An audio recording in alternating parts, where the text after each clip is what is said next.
한덕수의 연설과 새 정부에 대한 정치적 영향. 2025년 4월 24일 한덕수 권한대행 대통령 겸 국무총리가 46년 만에 권한대행 대통령으로서 한 발언은 큰 논란을 일으켰다. 그의 발언은 권한대행 대통령으로서의 임무를 완수하는 중요한 발걸음으로 평가되었으나 특히 민주당의 박지원 의원 등 야당 정치인들로부터 많은 비판과 논란을 일으켰다. 권력게임과 새 정부에 가해지는 압박. 한덕수의 행보 분석. 최근 박지원 전 국정원장은 한덕수 국무총리 직무대행을 향해 권력게임에 가담하고 있다는 비판을 서슴지 않았다.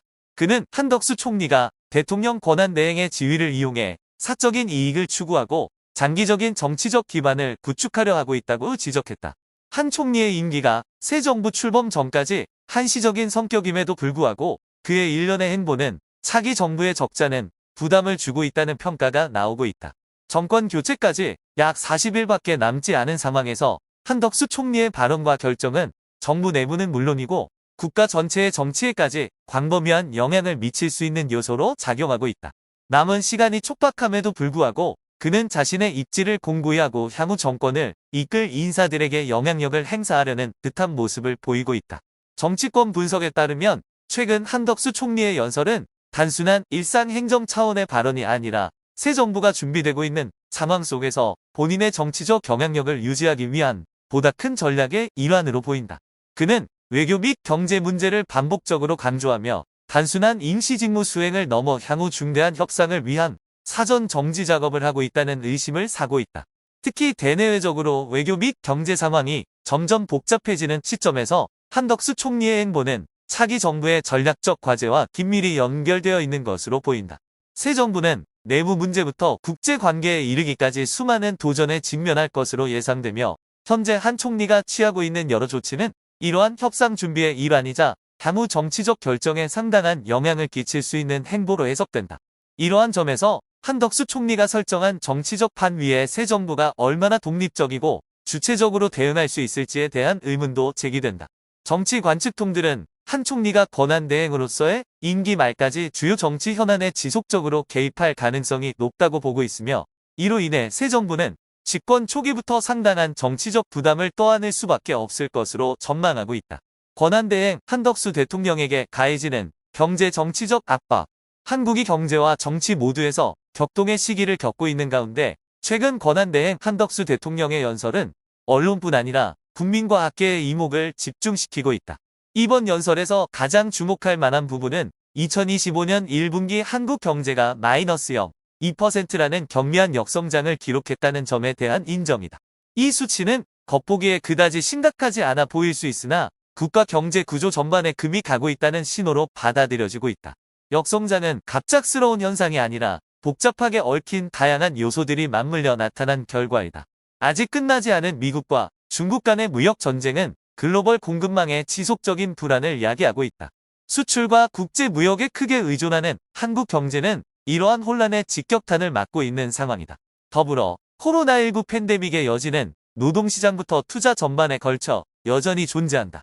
많은 국가들이 회복 국면에 진입했음에도 불구하고 한국은 여전히 생계비 상승, 위축된 고용시장, 소비자 신뢰 하락이라는 도전에 직면해 있다. 이 모든 요인들이 복합적으로 작용하여 경제 운영을 그 어느 때보다 어렵게 만들고 있다. 경제와 정치를 잇는 고리. 한덕수 대통령이 비록 권한대행이라는 임시직이긴 하나 이번 연설에서는 민감한 문제들을 피하지 않았다. 그는 경제 악화와 현 정치 상황 사이의 연결고리를 직접 언급하며 이를 회피하지 않았다. 이는 책임감의 표현인 동시에 임시정부가 구조적 문제를 해결하기에는 역부족이라는 현실을 보여주는 장면이기도 하다. 정치 원로 박지원의 시각은 이를 더욱 명확히 한다. 그는 한덕수가 경제 상황이 악화되는 와중에도 권력 전략에 계속 연루되고 있다는 점을 지적한다. 이는 현재 정부의 실효성에 대한 의문을 증폭시키는 동시에 권력자들의 진정한 우선순위가 경제 회복인지 정치적 영향력 유지인지에 대한 커다란 물음을 던지고 있다. 장기 과제를 앞에 둔 임시정부. 어떠한 정치 상황에서도 권한대행은 일반적으로 최소한의 행정 기능을 수행하며 정식 정부 수립 전까지 안정을 유지하는 역할을 한다. 그러나 경제가 위기 상황에 처한 경우 단순한 유지만으로는 부족하다. 이때 필요한 것은 통찰력, 결단력, 그리고 국민의 신뢰를 구축하는 능력이다. 현재까지 한덕수 대통령은 이 부분에서 뚜렷한 모습을 보여주지 못하고 있다. 그가 경제 실태를 인정한 것은 상황을 투명하게 공개하려는 노력으로 평가될 수 있다. 하지만 구체적이고 실현 가능한 정책, 그리고 강력한 실행력이 수반되지 않는다면 그 메시지는 단순한 경고에 그칠 뿐이다. 정치적 분열이 극심한 현 상황에서 지도자들에 대한 신뢰의 부재는 어떤 개혁 시도보다도 더 큰 장애물이 될 수 있다. 미중 관세 협상, 한국에 대한 중대한 도전. 미국과 중국 간의 관세 협상은 한국에 큰 부담을 안기고 있다. 한국은 두 나라 모두와 중요한 무역 관계를 맺고 있어 어느 한쪽에 치우치지 않는 균형 잡힌 대응이 요구된다. 세계 경제가 흔들리고 국내 정치도 불안정한 상황에서 한국은 국가의 이익을 지키고 경제 성장을 유지하기 위한 해법을 모색하고 있다. 무역 갈등이 한국 경제에 미치는 영향. 최근 발표된 자료에 따르면 2025년 1분기 한국 경제는 마이너스 0.2%의 역성장을 기록했다. 이는 2024년 2분기 이후 처음 있는 일이다. 주요 원인은 수출 감소에 있으며 특히 미국 시장으로의 수출이 큰 타격을 입었다. 한국의 자동차 및 철강 제품은 미국의 25% 고율 관세에 직면해 있어 어려움을 겪고 있다. 4월 한 달 동안 미국으로의 수출은 14.3%나 급감했으며 이는 전체 수출이 2% 감소하는 데 큰 영향을 미쳤다. 한국은행은 이러한 관세 조치가 지속될 경우 2028년까지 국내 총생산이 최대 0.7% 감소할 수 있다고 경고하고 있다. 2025년 경제 성장률 전망치는 0%로 지난해의 0%보다 훨씬 낮은 수치다. 이러한 상황에서 한덕수 권한대행 대통령은 보복 조치보다는 협상을 통한 해결을 선택했다.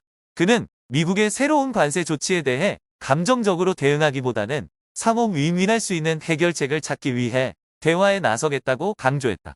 최상목 경제부총리와 안덕근 산업통상자원부 장관이 이끄는 한국 대표단은 워싱턴을 방문해 스콧 베센트 미국 재무장관 및 제이미슨 그리어 무역대표부 대표와 협상에 나섰다. 협상 의제는 관세 감면 혹은 면제, 조선 및 에너지 분야의 협력, 국방비 분담 등에 이르고 있다. 하지만 한 권한대행의 전략은 국내 야당의 비판을 피하지 못했다. 박지원 더불어민주당 원내대표는 정부가 이러한 협상에 성급히 나서서는 안 된다고 주장했다. 그는 국내 정치가 불안정한 상황에서 협상에 나선다고 해도 실질적인 이익을 얻기 어려우며 오히려 새 정부의 부담만 가중시킬 수 있다고 경고했다. 박 의원은 한국이 미국과 중국, 미국과 일본, 그리고 미국과 유럽연합 간의 틈을 잘 활용하여 협상에서 유리한 지점을 찾아야 하며 이를 통해 국익을 확보할 수 있는 기회를 마련해야 한다고 강조했다. 세계적인 무역 갈등과 국내 정치 불안 속에서 한국은 경제를 지키고 주요 무역 파트너와의 관계를 유지해야 하는 중대한 과제에 직면해 있다. 정부가 대립보다는 협상을 택한 것은 단기적으로는 부정적인 영향을 피할 수 있는 방안이 될 수 있지만 그 전략의 실효성과 장기적인 이익에 대해서는 신중한 검토가 필요하다.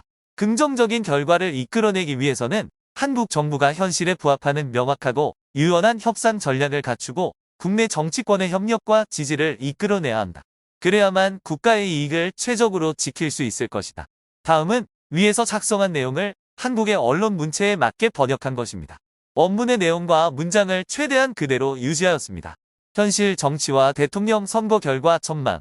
최근 박지원 전 국가정보원장은 한 연설에서 다가오는 대통령 선거를 앞두고 한국 정치의 현 상황에 대한 깊이 있는 견해를 밝혔다. 그는 주요 정치 인물들의 역할과 움직임을 분석함과 동시에 다가올 전국의 향방에 대해 주목할 만한 예측을 내놓았다. 박지원에 따르면 현직 국무총리인 안덕수는 대도시 순방 및 국회에서의 중량감 있는 연설을 통해 자신의 정치적 입지를 강화하려는 노력을 기울이고 있다. 이러한 행보는 유권자들에게 자신의 존재감을 각인시키고 정치권 내 입지를 확고히 하려는 전략으로 보인다. 그러나 박 전 원장은 이러한 노력에도 불구하고 한 총리가 유력 대선 주자들과의 격차를 좁히는 데에는 여전히 어려움을 겪고 있다고 평가했다. 특히 박지원은 더불어민주당의 대선 후보인 이재명의 상승세에 주목했다. 그는 이재명이 현재 여론조사에서 약 50%에 달하는 지지율을 확보하고 있으며 이는 어느 선거 캠페인에서도 꿈꿀 수 있는 수준이라고 밝혔다. 이재명에 대한 강력한 지지는 그가 내세우는 서민 중심의 경제 정책과 국민의 이익을 최우선으로 생각하는 강단 있는 정치인의 이미지에서 비롯된 것으로 분석된다.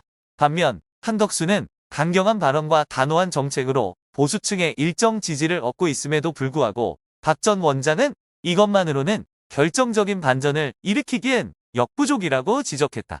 그는 한덕수를 온실 속의 화초에 비유하며 통제된 환경에서는 성장할 수 있지만 정치라는 거친 현실 속에서 생존하고 돌파해 나갈 수 있는 강인함과 결단력이 부족하다고 평가했다. 이번 선거와 같은 생존이 걸린 승부에서 이기기 위해 필요한 배짱과 정치적 감각이 부족하다는 것이다. 이러한 분석을 종합해 볼 때 박지원은 이재명이 현재 정치적 우위를 점하고 있으며 특별한 변수가 없는 한 차기 대통령이 될 가능성이 크다고 암시했다. 그의 연설은 단지 현재 정치 현실을 반영하는 데 그치지 않고 약세를 딛고 일어서려는 후보들에게 던지는 경고의 메시지이기도 하다. 시간이 많지 않으며 권력의 레이스에서 끝까지 살아남는 자는 강인함과 유연함, 그리고 정치적 배포를 겸비한 인물임을 시사하는 발언이다.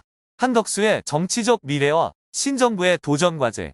최근 권한대행 대통령을 역임했던 한덕수 전 국무총리의 연설은 한국 정치권에서 큰 주목을 받고 있다. 단순한 이임사나 임기 정리를 넘어선 이번 연설은 정치권과 국민 사이에서 뜨거운 논쟁을 불러일으키며 한국 사회에 깊어지는 갈등과 분열을 여실히 드러냈다. 한덕수 전 총리는 권한대행 기간 동안 국가기구의 임시적 안정을 유지하고 국내외 정책을 조율하는 등 여러 중요한 과제를 수행했다. 그러나 그가 해당 기간 중 내놓은 발언과 행동은 각계각층으로부터 다양한 반응을 이끌어냈다. 일부 정치 분석가들은 그가 권한대행의 범위를 넘어섰다고 비판하는 반면 지지자들은 권력 공백을 방지하기 위한 불가피한 조치였다고 평가한다. 이러한 상황 속에서 새로 출범한 정부는 단면한 다양한 현안에 직면하고 있다. 우선 실업률 상승과 고물가로 이어지는 장기화된 경제 위기를 해소하는 일이 시급하다. 또한 미국과 중국 등 주요 강대국들과의 외교 관계에서도 전략적 긴장이 고조되는 가운데 외교적 균형점을 모색해야 하는 과제가 있다. 무엇보다 심각한 정치적 분열 속에서 국민의 신뢰를 회복하고 정치적 안정을 확보하는 일은 결코 간단치 않다. 한덕수 전 총리는 권한대행 기간 동안 자신의 정치적 입지를 강화하려는 시도를 했지만 앞으로의 정치 여정은 순탄치 않을 것으로 보인다. 특히 젊은 세대의 지지를 바탕으로 뚜렷한 메시지와 강력한 정책 비전을 제시하고 있는 이재명 후보와 같은 강력한 정치적 경쟁자의 존재는 그의 정치 복귀 가능성을 더욱 불투명하게 만들고 있다. 그럼에도 불구하고 풍부한 경험과 정치권 내 탄탄한 인맥을 갖춘 한 전 총리는 향후 중재자 혹은 정책 방향 설정자로서의 역할을 충분히 기대해 볼 수 있다. 단, 이를 위해선 신중하고 전략적인 선택이 필요할 것이다. 한덕수 전 총리의 정치적 미래는 그의 개인적 의지뿐만 아니라 정당 내 변화, 국민 여론의 흐름, 그리고 신정부의 초기 행보에 따라 크게 좌우될 전망이다. 이처럼 격변하는 시기에는 사소한 결정 하나도 정치 전반에 큰 파장을 불러올 수 있다.